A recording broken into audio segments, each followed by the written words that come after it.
Sir வணக்கம் sir. Sir Annamalai மாற்றப்படுகிறாரா அப்படின்ற ஒரு கேள்வி எழுந்திருக்கு. எப்படி பாக்குறீங்க? மாற்றப்படுகிறாரா? உங்களுக்கு எதுவும் தகவல் கிடைச்சா? மாற்றப்பட்டாக்க என்ன வருத்தப்படும். எங்களுக்கெல்லாம் அவர் தாங்க சோறு போடுறா புண்ணியமா. அவர் உளருக்கு தான் எங்க நாங்க பேசுறதெல்லாம் எடுபடுது. அவர் போயிட்டா தமிழ்நாட்டு அரசியல்ல காமெடி பேசி யாருங்க இருக்கு? காமெடியே போச்சே. வடிவேலு சினிமா விட்டு போன மாதிரில இருக்குது எனக்கு. பெரிய இழப்பு இல்லை. என்னால என்ன பேசுவேன்? எதை பத்தி பேசுவேன்? வாய்ப்பே இல்லையே. அழகா ப்ளூ ஃபில்ம் எடுத்து விடுவாரு. ரிப்போர்ட்டர்களை கூட்டு வாடா ரூமுக்கு வைப்பாரு. என்னென்ன மாதிரியெல்லாம் பேசுவாரு. எல்லா தலைவர்களும் கேவலமா பேசுவாரு. அதுக்கெல்லாம் பதில் சொல்லிட்டு நல்லா பொழுது ஓடிட்டு இருந்தது. அவரை மாத்தினாக்கா கொஞ்சம் அரசியல் தெரிஞ்ச யாராவது தொலைச்சிட்டாங்கன்னா என்ன பண்ணுறதுக்கு யோசனையா இருக்கு. இவர் இருக்கிறவங்க எங்க மாதிரி ஆளுங்களுக்கு நல்ல குழப்பம். அண்ணாமலை போனா எனக்கு தனிப்பட்ட இடம். என்னுடைய டிவி என்னுடைய பதிவுகள்லாம் சரியா போக மாட்டேன் தெரியும். அவர் இருக்கிறவங்க தான் எனக்கு நல்ல ஐபிஎஸ் ஆபீசரை இப்படி ஏளனம் செய்றீங்களே. ஐபிஎஸ்னாக்கா என்ன அர்த்தம்? இந்தியன் போலீஸ் சர்வீஸ் அப்படின்னா என்ன அர்த்தம்? இந்திய போலீஸ்ல அவர் அதிகாரியா இருக்கிறார், அவ்வளவுதானே. அறிவாளின்னு சொல்லலையே யாரும். அறிவாளியா இருந்தாதான் சார் அங்க அதிகாரியா போக முடியும். அதுதான் கிடையாது. ஐபிஎஸ்ங்கிறது ஒரு தேர்வு. போலீஸ் வேலைக்கு செய்கிற தேர்வு. அதை பாஸ் பண்ணியிருக்காரு. அவர் அதை வச்சுக்கிட்டு அவர் அறிவாளி கிடையாது. அதான் ஐஏஎஸ்ங்கிறது நிர்வாகத்துக்கான தேர்வு. அதை பாஸ் பண்ணா அறிவாளின்னு கிடையாது. நான் ஒரு டாக்டர், நான் பெரிய அறிவாளி கிடையாது. அந்த மருத்துவத்துறைக்கே தேர்ந்தெடுக்கும். அதை படிச்சிருக்கேன். என்ஜினியர் இருக்காங்க, பொறியியல் துறைக்கு படிச்சிருக்காங்க. அறிவாளி கிடையாது. அறிவாளிங்கிறது வேற, அனுபவங்கிறது வேற. அதோட இதை போட்டு இது பண்ணிக்காதீங்க. ஐபிஎஸ் படிச்சிருக்காரு, போலீஸ் அதிகாரியா இருந்தார், அவ்வளவு. அண்ணாமலை எதுக்காக மாத்தணும்னு நினைக்கிறாங்கன்னு நினைக்கிறீங்க? அது அவங்க கட்சியில தான் கேட்கணும். அவர் கொடுத்த வெற்றிகள்லாம் அபரிமிதமான வெற்றி இல்ல. பாஜக வளர்த்திருக்காருல்ல. ஆமா, அதான் வளர்ந்துருச்சு இல்ல. ஆட்சி பிடிக்கிற அளவுக்கு வந்துட்டாங்கல்ல. அப்புறம் ஏன் மாத்துறாங்க? கோயம்புத்தூர்ல அதிமுக பின்னுக்கு தள்ளிட்டாரு. கோயம்புத்தூர்ல அதிமுக பின்னுக்கு தள்ளிட்டாரு. யாருக்கிட்ட தோத்தாரு? ரெண்டாவது அடிச்சாரு. கேக்குற யாருக்கிட்ட தோத்தாரு? தேசிய தலைவர் அடையாளம் தெரியாம தோத்தாரு. ஒரே ஒரு மகிழ்ச்சி என்னன்னா டெபாசிட் வாங்கினார். அந்த வகையில ஒரு பாலம். அவ்வளவுதான். அண்ணாமலை இருந்த காலகட்டம் வரைக்கும் அண்ணாமலையோட செயல்பாடுகள் எப்படி சார் பாக்குறீங்க? செயல்பாடுகள் பெட்ரோல் வெடிகுண்டு கலாச்சாரத்தை அவர் தான் கொடுத்தாரு. நமக்கு தெரியாத ஒரு விஷயம். கொண்டாரு. ப்ளூ ஃபில்ம் கலாச்சாரம் அவர் தான் கொடுத்தாரு. ரிப்போர்ட்டர் எல்லாம் தனியார் ரூமுக்கு வாங்க ஒதைக்கிறேன்னு சொன்னதுன்னா அவர் தான் கொடுத்தாரு. ஒரு வகையில எனக்கு ஒரு மகிழ்ச்சி என்னன்னாக்கா, பார்ப்பன ஜனதா கட்சின்னு பேர் உண்டு பாஜகவுக்கு. பாரதிய ஜனதா கட்சிங்கிறது பார்ப்பன ஜனதா கட்சி. பார்ப்பனர்களுக்காக ஆரம்பிக்கப்பட்ட ஒரு கட்சியில பார்ப்பனர் ஆதிக்கத்தை முழுக்க தமிழ்நாட்டில் ஒழிச்சது அண்ணாமலை. அந்த வகையில எனக்கு அவர் மேல ஒரு மரியாதை. எச்ராஜா போன்ற ஆட்கள் அடையாளம் தேட போனது அவரால் தானே போனது. அந்த வகையில எனக்கு அண்ணாமலை மேல மரியாதை. தமிழிசை முயற்சி பண்ணாங்க, செய்ய முடியல. ஆனா அண்ணாமலை செஞ்சு காட்டினார். இன்னைக்கு எச்ராஜாங்கிற ஒரு ஆள் யாருக்குமே ஞாபகம் இல்லை, காணாம போயிட்டார். சேகர்லாம் காணாம போயிட்டார். ஒரு கூட்டமே காணாம போயிடுச்சு. ஒரு குற்றச்சல் மாதிரில கிளம்பி வந்தாங்க. காமெடி நடிகர்லாம் வந்து அரசியல் பேசுற அளவுக்கு வந்தாங்க. இன்னைக்கு ஒருத்தனையே காணும், எல்லாம் காணாம போயிட்டாங்க, ஓடி போயிட்டாங்க. அதுக்கு அண்ணாமலை தான் காரணம். அந்த வகையில் திராவிட இயக்கத்தை சேர்ந்த வர முறையில எனக்கு அவர் மேல ஒரு மரியாதை. அண்ணாமலைக்கு பிறகு யாரு? வானதி சீனிவாசன் வர்றதுக்கு வாய்ப்பு இருக்கிறதா சொல்றாங்க. யார் வந்தா என்னங்க? அந்த ஒன்றிய அரசுல இருக்கிறவங்க இருந்து அந்த கட்சிக்கு பேரு. ஒன்றிய அரசை விட்டு அவங்க வெளியே போயிட்டாங்கன்னா அவங்க கதை அதோட அது காணாம போயிடும். இப்ப இருக்காங்கல்ல, அப்புறம் என்ன? ஒன்றிய அரசுல இருந்துகிட்டு இருக்காங்க. இப்பவே என்ன சித்தம் எப்ப போகுங்கிறதே தெரியாது. சித்தம் அதாவது எப்படி சொல்றது, அதுக்கு எப்ப வேணாலும் அழிஞ்சு போற நிலைமையில இருக்கிறாங்க. எப்ப அதான் கதை முடியும்னு தெரியாத அளவுல இருக்காங்க. மைனாரிட்டி அரசா மாறி இருக்காங்க. ஒரு மீட்டிங்ல கூட அவங்களால வந்து நாடாளுமன்றத்துல ஃபேஸ் பண்ண முடியாத அளவுக்கு அவங்க நிலைமை பரிதாபம். ஒரு இடத்துக்கு கூட போக முடியல, எந்த வெளிய இடங்களுக்கு போக முடியல. அந்த அளவுக்கு அவங்களுடைய நிலைமை பரிதாபம். அப்படிப்பட்ட ஒரு கட்சிக்கு யார் தலைவரா இருந்தா என்ன? இல்ல தமிழ்நாட்டுல இல்லாத கட்சிக்கு யாரா இருந்தா என்ன? அண்ணாமலைக்கு எதிர்ப்பாக பாஜகக்குள்ள ஒரு டீம் ஏதோ இருந்து வேலை செய்யுது அப்படின்ற மாதிரி. அண்ணாமலைக்கு எதிர் அவர் தான். அண்ணாமலைக்கு போட்டி இல்லையா பாஜகக்குள்ள? அண்ணாமலை வந்து ஒழிச்சு கட்டினது யாருனாக்கா அண்ணாமலையுடைய பேச்சுக்கள் தான். அவருக்கு அவரே தான் புடி வெட்டிக்கிட்டாரு. மோடி வரும்போதெல்லாம் கூட்டமே இல்லாம பண்ணாருங்க அவரு. அதை அவர் பார்க்காம போயிட்டு இருப்பாரு. உலக சதுரங்க போட்டி நடக்குது. ஸ்டாலின் வர்றாரு, தமிழ்நாட்டு முதலமைச்சர். கூட்டம் எந்திரிச்சா அப்படி இது பண்ணுது. பிரதம மந்திரி வர்றாரு, காக்கா கை தட்டுறாரு. யாருடைய பொறுப்பு? தமிழ்நாட்டு தேசிய தலைவர், தேசிய கட்சியினுடைய தலைவராக இருந்தா அண்ணாமலை அதுக்கான ஏற்பாடு பண்ணல. மோடியை அச்சிங்கப்படுத்தினாங்க. அப்புறம் ரோட் ஷோ நடத்தினாரு. எந்நேரமோ கூட்டமா இருக்காரு. ரங்கநாதன் ஸ்ட்ரீட்ல கூட ஜனங்களை காணும். 3 தடவை வந்தார். 3 தடவை கூட்டத்தாங்க. யாருடைய தவறு?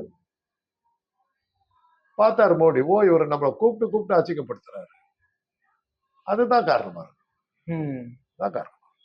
கேடி ராகவன் கூட பாஜக தலைவராக வாய்ப்பு இருக்குன்றாங்க. ஏன் வரக்கூடாது? அவருடைய அந்தரங்க வாழ்க்கையில ஏதோ பண்ணாரு, அதையும் அரசியல் ஏன் சேர்த்துறீங்க? அந்த அந்தரங்க வாழ்க்கை யாருக்கு இல்லை? இப்ப நீங்க ஒரு சீமான் ஒரு ஆளை சொல்றீங்களா? அந்த ஆளை பத்தி ஒரு நடிகை வந்து ஏதாவது சொல்றாங்க, அவரை பத்தி ஏதாவது எல்லாம் இருக்குதுன்றாங்க. அவரு தேர்தல் ஆணையம் வந்து 3வது பெரிய கட்சின்னு சொல்லியா? அது மாதிரிதான். இப்ப புதிய பாஜக தலைமை மாற்றப்பட்டால் அப்பயாவது பாஜக வளரும் நினைக்கிறீங்க? முயற்சி தாங்க, நம்பிக்கை தான், வளரும்ன்ற நம்பிக்கை தான். பார்க்கலாம். சீமான் மறுபடியும் வந்து கலைஞரை திட்டி பாட்டு பாடுறாரு. ரொம்ப கொச்சையா பேச ஆரம்பிக்கிறாரு, ரொம்ப ஆவேசமா பேசுறாரு. எப்படி பாக்குறீங்க? என்ன பண்றது? மருத்துவரை பார்க்கணும் அவரு, வேற ஒண்ணு இல்ல சார். என்ன கேக்குறாரு, நானா சீமான் எங்க எச்சு துப்புறான், சீமான் எங்க ஒண்ணு கடிக்கிறான், இதுதான் கேட்க நோன்றதுதான் உங்க வேலையா? அப்ப அந்த அளவுக்கு நோன்றேன் அவரை பார்த்து பயம் தானே? ஆக அந்த மாதிரி போயிட்டாரு. தன்னை யாரோ வந்து ஃபாலோ பண்றாங்கிறதெல்லாம் அந்த மென்டலா ஆனவங்களுக்கு வரக்கூடிய பிரச்சனை. டாக்டரா சொல்றேன், இதெல்லாம் பேசக்கூடாது. அவர் பேச்சுகள்ல இருந்து எனக்கு புரியறது வந்து அவருடைய உடனடியா அவர் வந்து மனநல மருத்துவர்கிட்ட காட்டுறது நல்லது. கெட்ட வார்த்தையெல்லாம் பேசுறாரு. கோபத்தை கலப்புறீங்க சார். சரி, இப்போ நான் சொல்லிட்டா உங்களை பத்தி பேசட்டுமா? கெட்ட வார்த்தைகளை கோபத்தை கிளப்பிட்டீங்க, பேசிட்டா உங்களை பத்தி மனுஷன் கேட்டுக்குவீங்களா? ஒரு தலைவன் பேசுற பேச்சாங்க, உங்களை பத்தி பேசுறேன், என்ன எப்படி நீங்க பேசலாம்னு கேட்டீங்க, கோபத்தை கிளப்பிட்டீங்க. நான் பேசுறேன், கெட்ட வார்த்தை பேசிட்டா, உங்க வீட்டை பத்தி உங்க பொண்ணுங்களை பத்தி எல்லாத்தையும் பேசிட்டா சார் சும்மா பேச முடியாது. ஏன் சார் அவரை ஏன் காப்பாத்துறீங்க? அவரை ஏன் காப்பாத்துறீங்க? அவர் என்ன கேக்குறாருன்னா என்ன ஏன் சீன்றீங்க அப்படின்னு. இப்ப நான் என்ன சீண்டிட்டீங்க? நான் கண்ணாமின்னு பேச போறேன், உங்க வீட்டை பத்தி பேச போறேன். சீமானுக்கு மரியாதை கொடுத்துருவேன், எனக்கு மரியாதை கொடுத்துருவேன், என்ன ஏத்துக்கிட்டு அவ்வளவுதான். சரியா? பேசலாமா? சீமான் மாதிரி பேச போறேன், கேட்டுக்கிறீங்களா? சீமான் மாதிரி பதில் சொல்ல போறேன், பேசிட்டா சொல்லுங்க, தயாரா?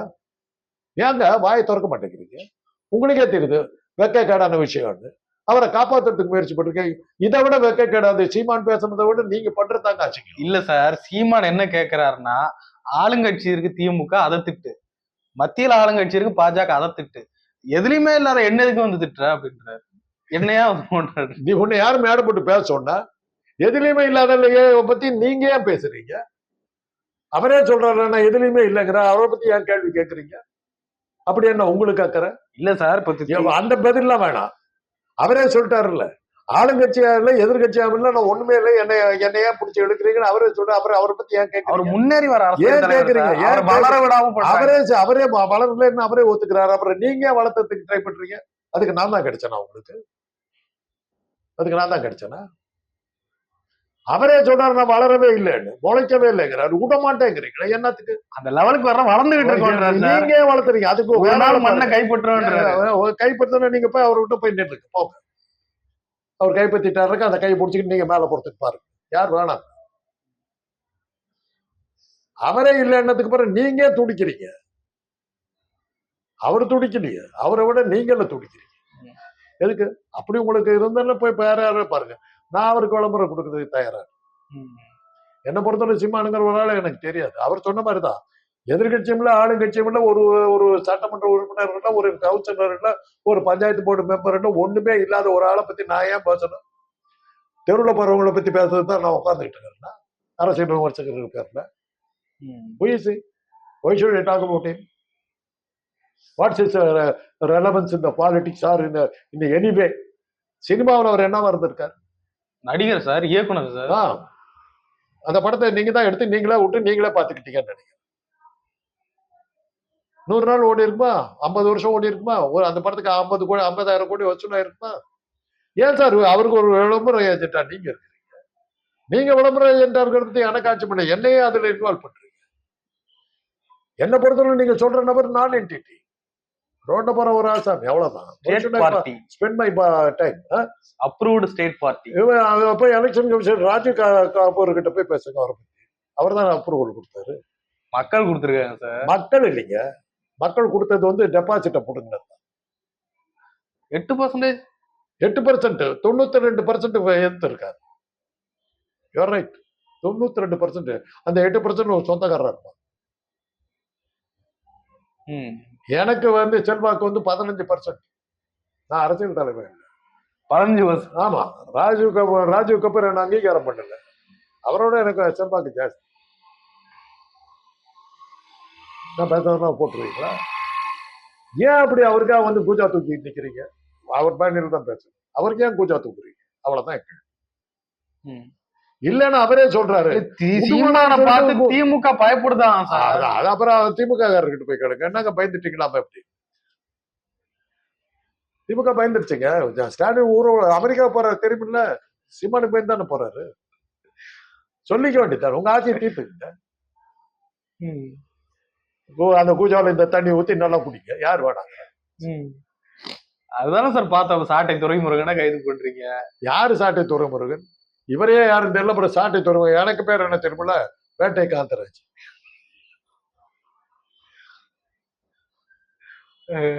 விரல அசைத்தால் வேட்டை ஆடிடுவேன். கோடி கூட தாங்க குப்பமேட்டுக்கு ராஜா. அவ்வளவுதான்.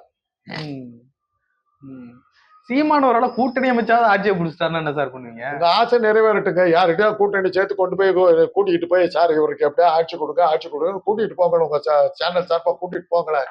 ஒவ்வொரு இடத்துக்கு கூட்டிட்டு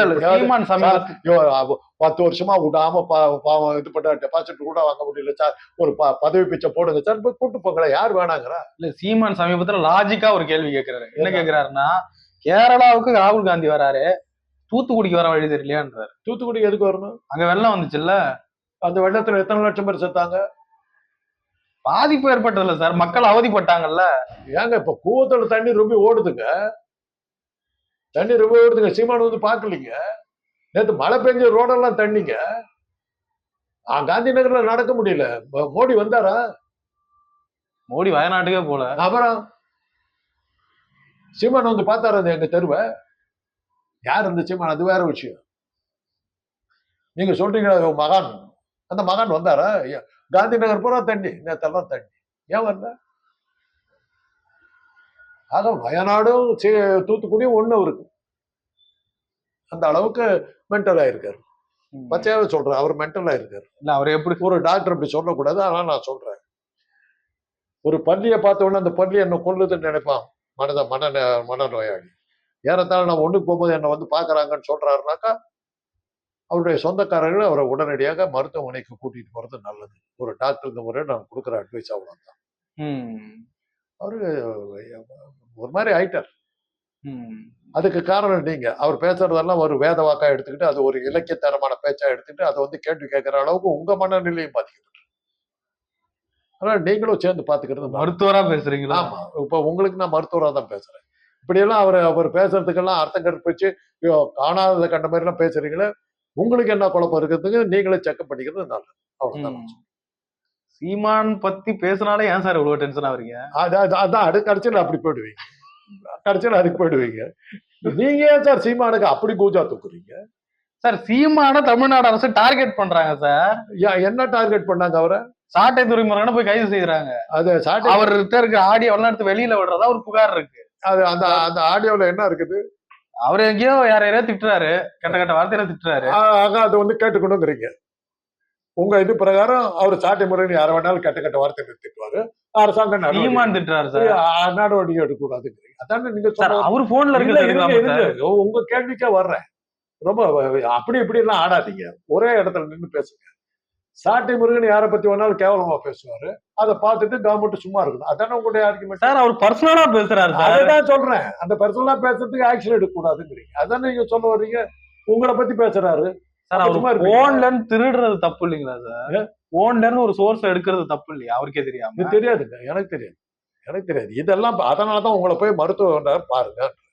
இந்த மாதிரி கேள்விகள் மூலமா உங்களுடைய இது தெரியுது, எந்த அளவுக்கு நீங்க பாதிக்கப்பட்டிருக்கீங்கன்னு தெரியுது. தயவு செய்து ஒரு டாக்டரை பாருங்க, நல்லது உங்களுக்கு. உங்களுக்கு நான் சீரியஸாக சொல்றேன், நல்லது. கடைசி வரைக்கும் சீமான் மேல இருக்க அந்த வெறுப்ப சீமான் மேல எனக்கு வெறுப்பு இருக்க வேண்டிய அவசியம் இல்லை. சீமான் என்ன வாழ்க்கையை கெடுத்து விட்டாரோ, என்ன பண்ணாரு யாருன்னு கூட தெரியாதுங்கிற. அப்புறம் வந்து என் வாழ்க்கை அவர் விட்டு கெடுப்பாரு. அவர் வாழ்க்கையை நான் கெடுத்துறதான் என் மேல ஒரு குற்றச்சாட்டு சொன்னார். யார் அந்த காந்தராஜ், யார் அந்த முக்தார்னாரு. நாங்க அவரை பத்தி யாரு, இப்ப நான் அதே தான் கேட்கிறேன், யார் அந்த சீமான்? எனக்கு அவருக்கு என்ன சம்பந்தம்? அவர் ஏன் என்ன பத்தி பேசுறாரு? அவரு கூட அவருக்காக வண்டி குஜாவெல்லாம் தூக்கிட்டு சுத்துறீங்க, நீங்க தான் சொல்லுங்க. நியாயத்தை கேக்குறோம் சார். அதான் நான் நியாயத்தை தான் போய் அவர்கிட்ட கேளுங்க. வெள்ளி குஜாவில வச்சு ஒரு நியாயம் ஒண்ணு ஊத்தி வச்சிருக்கீங்களா, அது போய் கேளுங்க. சார் நிறைய விஷயங்களை போயிருந்தோடனே நன்றி சார்.